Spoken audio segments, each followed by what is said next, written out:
यहाँ पे आपको अपने न्यूज़पेपर रजिस्ट्रेशन के लिए आवेदन देना होता है, क्योंकि इंडिया में कई सारे लोग ऐसे हैं जो ऐसा समझते हैं कि अगर वो न्यूज़पेपर प्रिंट करा लें और प्रिंट करा करके अपने एरिया में डिस्ट्रीब्यूट करने लगें तो वो समझते हैं कि वो भी न्यूज़पेपर के संपादक हो गए। मान लीजिए कि एक मिनिस्टर का प्रेस कॉन्फ्रेंस हो रहा है, ठीक है, और उस प्रेस कॉन्फ्रेंस को कवर करने के लिए जाना है, तो सवाल ये है कि छांटा किसको जाएगा? सबसे पहले उनको छांटा जाएगा जिनको कोई जिन्होंने केवल एक यूट्यूब चला लिया, एक प्रॉपर लीगल फॉर्मेट के साथ अपने इस काम को नहीं शुरू किया है, सबसे पहले उनको निकाला जाएगा।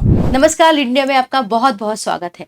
अगर आप भी एज ए मीडिया ओनर अपना करियर स्टार्ट करना चाहते हैं या अपना मीडिया हाउस स्टार्ट करना चाहते हैं तो उसके टेक्निकल एस्पेक्ट्स क्या होते हैं, रजिस्ट्रेशन की प्रोसेस क्या होती है, इन सब पर बात करने के लिए हमारे साथ लीड इंडिया के फाउंडर और सुप्रीम कोर्ट के एडवोकेट श्री सुभाष सिंह मौजूद हैं।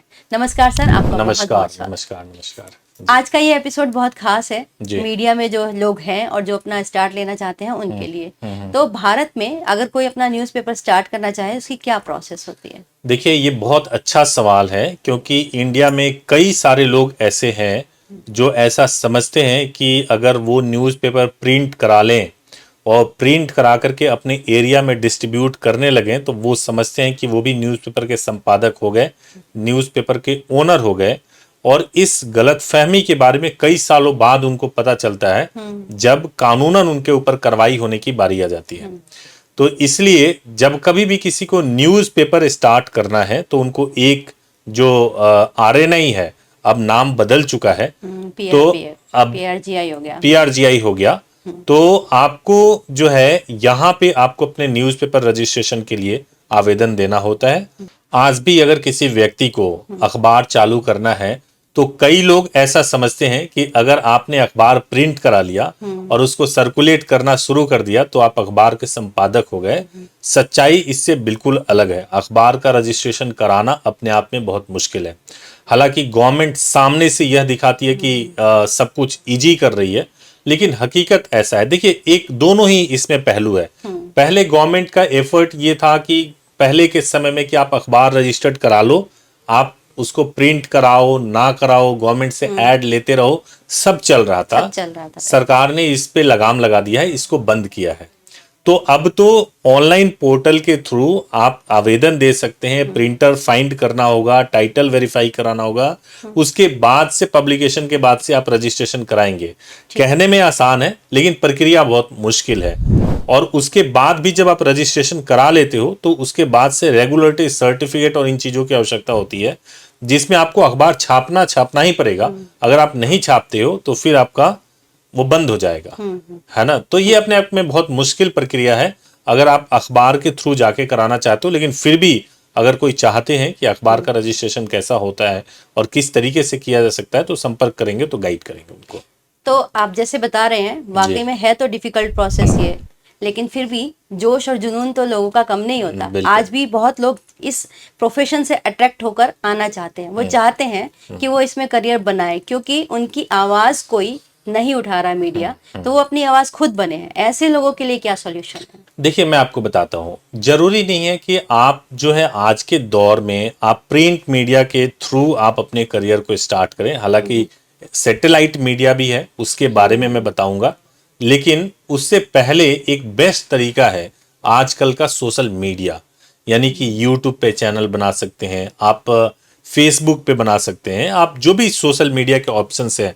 ज़्यादा इफेक्टिव रहता है कि आप यूट्यूब पे अपने चैनल बना लें और उसके बाद से आप वहाँ पे जो लोगों से जुड़ी हुई जो समस्याएं हैं, अगर आप उसको कवर करके दिखाते हैं तो वहां से भी एक अर्निंग का सोर्स भी हो जाता है और आपके अंदर मतलब आप अपने जुनून को भी पूरा कर सकते हैं और जो आपको वास्तव में मीडिया का काम करना था वो आप कर सकते हैं वहां पर। लेकिन एक प्रोसेस है, इसमें दिक्कत है कि रजिस्टर्ड मीडिया तो नहीं माने जाते। आपने सही कहा कि सोर्स ऑफ इनकम हो सकता है, वे ऑफ एक्सप्रेशन हो सकता है, अपनी आवाज उठाने का साधन हो सकता है, लेकिन रजिस्ट्रेशन का प्रोसेस तो नहीं है। देखो, ऐसा है, मैं आपको बताता हूँ कि क्या होता है कि रजिस्ट्रेशन का, अब जैसे मैं एक यूट्यूबर तो कोई भी बन सकते हैं। मान लीजिए कि एक मिनिस्टर का प्रेस कॉन्फ्रेंस हो रहा है, ठीक है, और उस प्रेस कॉन्फ्रेंस को कवर करने के लिए जाना है, उसको कवर करने के लिए जिसके 10 सब्सक्राइबर हैं वो भी चले गए, जिसके 10 लाख सब्सक्राइबर है वो भी चले चला गए, गया। जो न्यूज़पेपर है वो भी चले गए, जो इलेक्ट्रॉनिक मीडिया है वो भी चले गए, सभी लोग चले गए। तो सबको अलाउ तो नहीं किया जाएगा। तो सवाल ये है कि छांटा किसको जाएगा सबसे पहले? सबसे पहले उनको छांटा जाएगा जिनको कोई जिन्होंने केवल एक यूट्यूब चला लिया, एक प्रॉपर लीगल फॉर्मेट के साथ अपने इस काम को नहीं शुरू किया है, सबसे पहले उनको निकाला जाएगा। किसी भी प्रकार की कानूनी मुसीबत अगर हो जाए तो सबसे ज्यादा अगर असर किसी के ऊपर होगा तो उन्हीं व्यक्ति के ऊपर होगा। तो अगर किसी को चालू करना है, जैसे लीड इंडिया के माध्यम से भी आपने कई सारे वीडियोस बनाए हैं, जो फ्रेंचाइजी के वीडियो होते हैं, वो बहुत अच्छा है कॉन्सेप्ट कि आप एमएसएमई में पहले रजिस्ट्रेशन करा लें, आप अपने ब्रांड नेम के साथ रजिस्ट्रेशन कराएं और उसके बाद से अधिकृत मीडिया से आप फ्रेंचाइजी ले लें, जो अधिकृत मीडिया या न्यूज एजेंसी है वहां से आप ऑलरेडी रजिस्टर्ड है, जो रजिस्टर्ड है, फ्रेंचाइजी वगैरह ले लें। तो उससे सबसे ज्यादा फायदा ये होगा कि जब भी आपको कोई मुसीबत होगा तो आपको बचाने के लिए भी कोई होगा और आप कहने के लिए भी हैं कि आप केवल यूट्यूब नहीं है, आप स्ट्रिंगर हैं, आप फ्रीलांसर हैं और आप किसी बड़े मीडिया संस्थान के साथ जुड़े भी हैं। हाँ, फ्रेंचाइजी भी एक अच्छा कॉन्सेप्ट है। तो लेकिन फिर भी कुछ फॉर्मेलिटीज और होती हैं जो उनको जरूर पूरा करके चलना चाहिए। उसके ऊपर जो हम एक लीगल एंगल से जानना चाहते हैं कि भारत में क्या इसके लिए अभी कुछ कोई कानून है, आया है या अभी? फ्रेंचाइजी लेने के लिए या किस चीज के लिए? नहीं, जो यूट्यूबर्स हैं उनके लिए अभी कोई कानून नहीं है और यूट्यूबर्स के लिए कोई कानून हो भी नहीं सकता एज ऑफ नाउ, है ना। अभी तो कोई कानून नहीं है। आप ये देखेंगे कि इस बार के लोकसभा के इलेक्शन में बड़े बड़े यूट्यूबर ने बहुत बड़ा प्रभाव डाला है ओपिनियन बनाने में और लोकसभा इलेक्शन को इम्पैक्ट करने में, जिसमें बहुत बड़े यूट्यूबर का नाम लिया जाता है। उनका कोई उनपे सरकार का कोई कंट्रोल नहीं है, कोई अंकुश नहीं है। तो इसलिए मतलब अभी तो कुछ भी नहीं है। एक साधारण व्यक्ति जो गांव में बैठा हुआ है, अगर वो भी चाहे कि मेरे को बहुत अच्छे तरीके से काम करना है और YouTube पे जाकर के लोगों की आवाज बुलंद तरीके से उठानी है तो बिल्कुल उठा सकते हैं। लेकिन वही कानूनी जो पहलू है, देखिए आप मान लीजिए कि कोई खबर आपने किया, आप जो खबर करोगे सरकार के खिलाफ आपने किया है, तो सरकार लूप होल्स ढूंढेगी। बिल्कुल। और सरकार जब लूप होल्स ढूंढेगी तो यही देखेगी कि भाई आपका लीगली आप कितने स्ट्रांग हो। तो अगर आप ऐसे में अगर आप YouTube चालू करते हो, एक ईमेल बना करके आप YouTube चालू कर सकते हो। हाँ, बहुत सरल है। बहुत सरल है, लेकिन उस सरलता के साथ में बहुत कठिनाई भी है। हाँ। कठिनाई तब है जब आप प्रॉपर वे में नहीं स्टार्ट करते। तो मेरा तो यही सजेशन है कि पहले आपको अपने एज ए ऑर्गेनाइजेशन अपने आप को रजिस्टर्ड कराइए। आप किसी भी संस्था के साथ जुड़िए, उनकी फ्रेंचाइजी वगैरह लीजिए और उसके बेसिस पे आप कवरेज कीजिए, उसके आधार पे कवरेज कीजिए। तो ये सबसे बेस्ट रहेगा। इसमें एक और एस्पेक्ट आ जाता है, प्रेस आई कार्ड का आ जाता है, उसके बारे में भी अगर आप जानना चाहेंगे तो बताइए। प्रेस आई कार्ड पे बिल्कुल जानना चाहेंगे कि प्रेस आई कार्ड की वैल्यू जो है एक लीगल, एक एज ए एडिटर या फिर एक मीडिया के तौर पे तो जानते हैं, लेकिन एक लीगल एंगल से प्रेस आई कार्ड की वैल्यू आप बताइए हम। देखिए, जो पीआरबी एक्ट पहले था, अब इसमें 2023 में संशोधन करके एक्ट का नाम बदल गया है। तो पहले बताया गया था कि प्रेस आई कार्ड इशू करने का जो अधिकार है वो जो अधिकृत एडिटर होते हैं अखबार के, उनको यह अधिकार होता है। लेकिन अधिकृत एडिटर कर सकते, क्योंकि सरकार ऐसा मानती थी और मानती है कि मैनेजमेंट अलग होता है और एडिटोरियल टीम अलग होती है, और एडिटोरियल टीम को ही अधिकार है कि वो प्रेस आई कार्ड इशू कर सकती है। तो जैसे आप किसी भी संस्था के साथ में अगर आप जुड़ते हैं एज ए यूट्यूबर, आपको कोई अधिकार नहीं है कि आप प्रेस आई कार्ड इशू करें। लेकिन अगर आप किसी संस्था के साथ जोड़ते हैं तो उस संस्था के एडिटर आपको अधिकृत कर सकते हैं कि आप एडिटर के बिहाफ पे जितने भी numbers of press I card आप अलाउ हो, आप इशू कर सकते हैं या आपको मिल सकता है। तो वो प्रेस कार्ड ठीक माना जाएगा, बिल्कुल ठीक माना जाएगा, क्योंकि वो एडिटर के द्वारा ही इशू किया गया है, तो उसमें कोई दिक्कत नहीं है।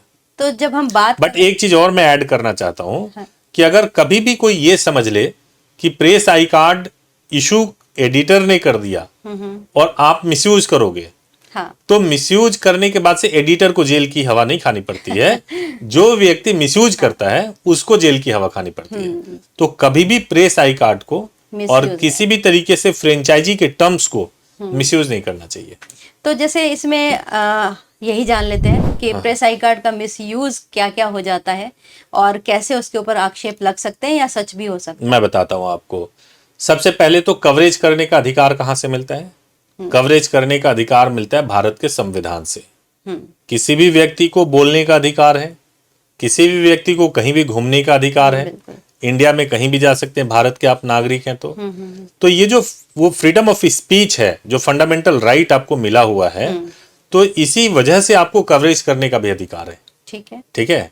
अब कवरेज का आपको अधिकार है, लेकिन कुछ लिमिटेशंस भी है।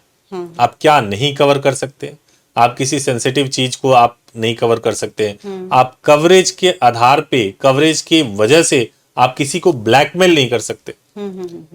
आपका ये काम नहीं है कि तुम्हारे करप्शन को मैंने कैमरे में कैद कर लिया है, तो तुम मुझे पैसे दो। आपके खिलाफ एफआईआर हो सकता है ना। तो ब्लैकमेल नहीं कर सकते। आप किसी अधिकारी को फोन करके ये नहीं बोल सकते कि चूंकि तुमने रिश्वत मांगी थी तो वीडियो फुटेज डिलीट करने के लिए तुम मेरे को इतने अमाउंट दे दो। बिल्कुल। तो ये लिमिटेशंस है। यहाँ पे आप प्रेस आई कार्ड को मिसयूज कर रहे हो, आप जो फ्रेंचाइजी के टर्म्स है उसको मिसयूज कर रहे हो, है ना। आपको ये अधिकार नहीं कि बिना पूछे, बिना परमिशन लिए किसी अधिकारी के कमरे में घुस जाए। हाँ, ये भी काफी बार पूछा जाता है। लोगों का सबसे बड़ा सवाल होता है कि हम कहाँ जा सकते हैं। हम स्कूल में जा सकते हैं क्या, हम अस्पताल में जा सकते हैं क्या, हम सरकारी अधिकारी के पास जा सकते हैं क्या। तो क्या एक पत्रकार के पास राइट है ये कि वो जाकर? मैंने हमेशा एक चीज बताया है कि अगर आपको मीडिया में रह के कवरेज करना है तो वीडियो फुटेज जो होता है ना, वो 20% एलिमेंट है कवरेज का या उस स्टोरी का।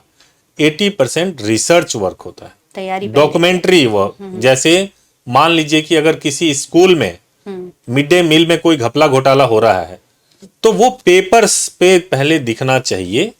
उसके बाद से जस्ट कि उनके भी व्यूज आने चाहिए प्रिंसिपल्स के, फिर आप जा सकते हो। बच्चे क्या सोचते हैं उसको जानने के लिए जा सकते हो। आपके पास कागज पे कोई है नहीं, किसी ने कह दिया कि इस स्कूल में करप्शन है और आप चले गए और प्रिंसिपल को हड़काने लग गए, तो ये अपराध है और इसमें मतलब बुक किया जा सकता है आपको। ठीक है, तो अगर इस तरह की सावधानियां लेकर वो अपना करियर स्टार्ट करें तो कोई इशू नहीं है? नहीं, कोई इशू नहीं है। और ये जैसे हमने अभी बात जो किया है, एक अखबार के रजिस्ट्रेशन की बात की है, अखबार के लेकिन अगर कोई दर्शक जानना चाहेंगे तो रेडियो कैसे चालू करते हैं उसके बारे में बता सकते हैं, उसके भी लीगल एस्पेक्ट को बता सकते हैं। टेलीविजन, सैटेलाइट टेलीविजन को कैसे चालू कर सकते हैं उसको भी बता सकते हैं। लेकिन बेसिकली अखबार और नॉर्मली जो साधारण और मिडिल क्लास में जो लोग हैं जिनके पास बहुत पैसे नहीं है, क्योंकि टेलीविजन और रेडियो चलाने के लिए बहुत पैसा चाहिए। बिल्कुल सही बात है। तो वो यहाँ से सोचते हैं शुरू करने के लिए। मेरा सजेशन यही है कि ओरिजिनली आपके पास आइडिया है, कुछ करना चाहते हैं, तो आप यूट्यूब के साथ भी कर सकते हैं, बट आप किसी संस्था से जुड़िए और जुड़ करके उनसे अधिकृत लेटर लीजिए, उसके बाद कीजिए।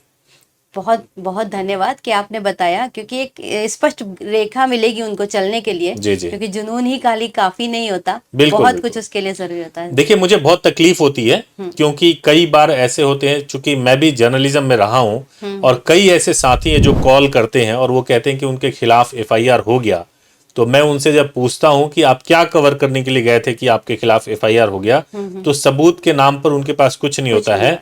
जो वीडियो फुटेज है वो डिलीट हो चुका होता है। वीडियो फुटेज में केवल हो भी तो प्रिंसिपल के साथ लड़ाई और झगड़े हो रहे होते हैं, लेकिन डॉक्यूमेंट्री एविडेंस में पूछूं तो कुछ भी नहीं होता है। तो उनकी बचाव के लिए हमारे पास कुछ नहीं होता है। तो पहले सबूत इकट्ठा करें, है ना। आपको जोश के साथ अपने जुनून को आगे बढ़ाना है ना। ऐसा नहीं कि केवल जुनून ही हो, जोश मतलब समझदारी भी उसमें चाहिए। समझदारी भी बहुत जरूरी है, आपने बताया हमें सर, इसके लिए बहुत बहुत धन्यवाद। हम ये अगले विषय में मतलब लगातार ये सीरीज चलाते रहेंगे। बिल्कुल। और एक एक करके हम सब चीजों पर आपसे बात करें। बिल्कुल। आप स्टूडियो में आए sir. Thank you so much. Thank you madam. Thank you so much. Thank you.